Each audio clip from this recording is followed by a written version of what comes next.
Assalamualaikum warahmatullahi wabarakatuh. Om Swastiastu, Namo Buddhaya, Salam Kebajikan. Perkenalkan, nama saya Rindani Murdi dengan NIM 12120721078.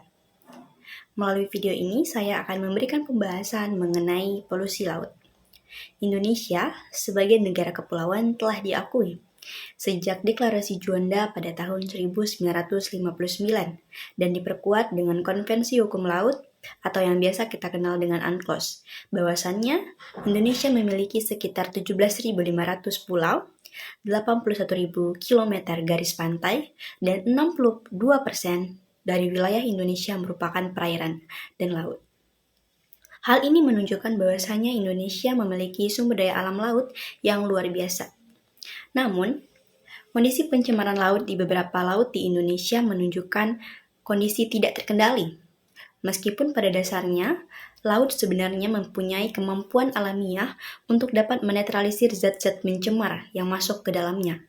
Namun, apabila zat-zat pencemar tersebut melebihi kemampuan air laut untuk menetralisir, maka kondisi inilah yang disebut dengan pencemaran.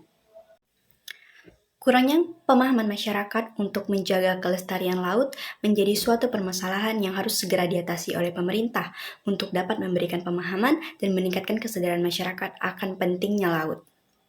Peraturan Pemerintah Nomor 19/99 tentang pengendalian pencemaran dan perusakan laut menyebutkan bahwa pencemaran laut merupakan keadaan di mana masuknya atau dimasukkannya makhluk hidup, zat, energi, atau komponen lain ke dalam lingkungan laut oleh kegiatan manusia sehingga menyebabkan menurunnya kualitasnya pada tingkat tertentu sehingga lingkungan laut menjadi tidak sesuai dengan baku mutu dan fungsinya.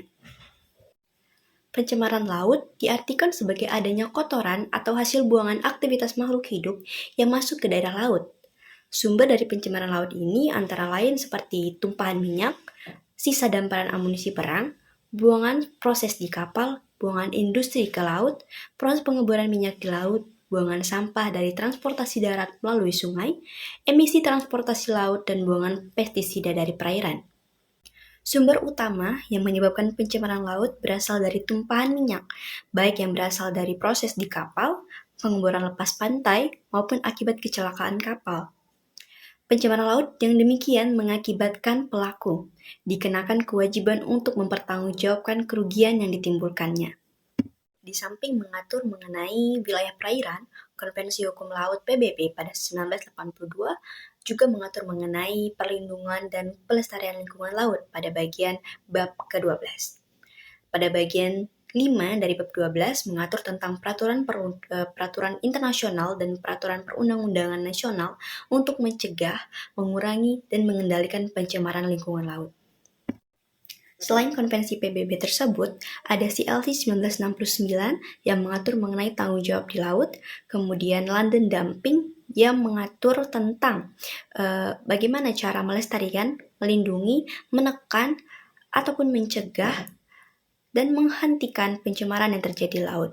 Dan yang terakhir ada MARPOL yang bertujuan untuk memberikan pengaturan mengenai bagaimana cara membuang zat-zat pencemar ke laut agar tidak mencemari laut.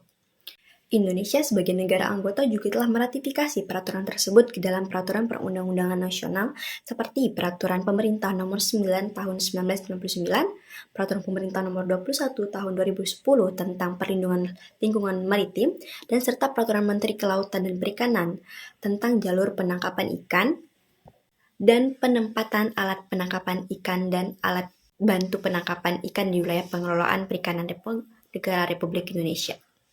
Nah, itu tadi pembahasan mengenai polusi laut, dan laut merupakan sumber kehidupan bagi manusia. Dan laut memberikan begitu banyak kekayaan yang seharusnya dapat kita jaga kelestariannya bersama-sama.